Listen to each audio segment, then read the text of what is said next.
Chairman, thank Ms. Yellen for being, Secretary Yellen for being here today. Statutorily, you're required to be here before the Financial Service Committee to talk about international financial system. We appreciate your willingness to do that. I wish you would be the same attentive to what you're supposed to be doing with the Small Business Committee as well. You're well over 2 years since you're supposed to statutorily have been there, and subsequent visits have not been taking place either. So I hope you would attend to your statutory duties in that committee as well. One of the things that I'm concerned about, and we've talked about a little bit here in the last few of my colleagues this morning, was sanctions and how it all structured with China and that sort of stuff. And I asked this question maybe the last time you were here with regards to the possible invasion of Taiwan. We learned from Russia when it invaded Ukraine that we didn't really have a plan put together on how to put a group of sanctions together on different entities, whether it be oligarchs, the country itself, and we had to sort of, after the fact, get up to speed and get it done.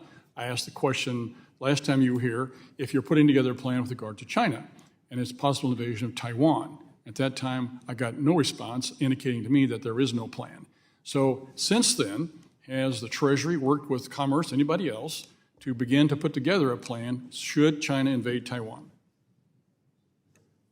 So the National Security Council works with the interagency to make sure that it is in a position to address threats to our national security.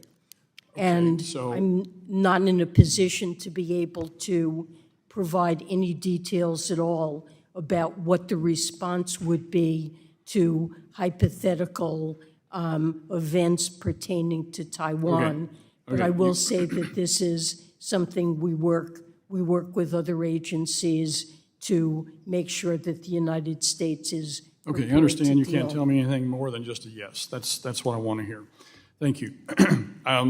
You've addressed a little bit about this next question with regards to China having access to the World Bank. You know, it's kind of interesting, second largest economy in the world, and yet in order to be able to qualify for the loans, you got to be a low and moderate income country. I would assume you would agree that they are not a low and moderate income country?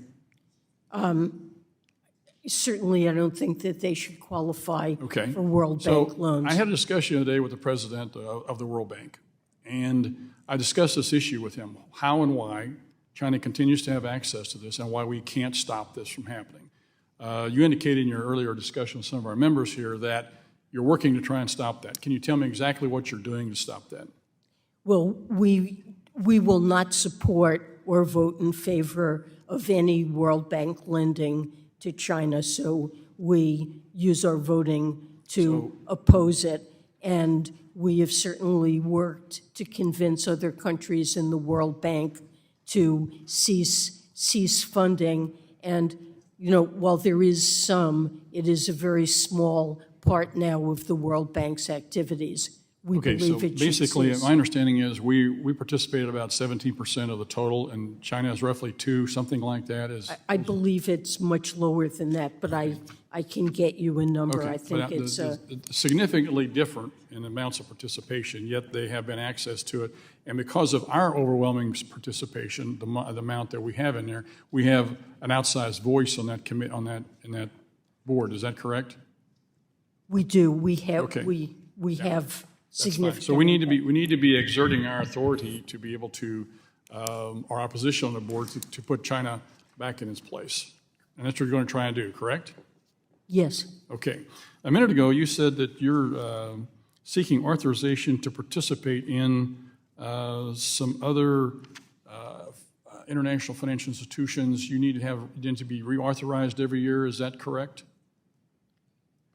I guess what I said is we would like permission to continue participating in the new arrangements to borrow, and we also seek permission to lend up to $21 billion to 2 IMF funds, the Poverty Reduction and Growth Trust and the Resilience. Well, Madam Secretary, if we're going to be loaning money to these foreign financial institutions and the kind of money you're talking about, do you not believe that we need to have more control over them to make sure that entities such as China don't have access to them? Well, we have substantial control over them. We have made sure that the structure of this these is where we're gonna funds, go. If you they want, can't- Arthur- They cannot lend to China.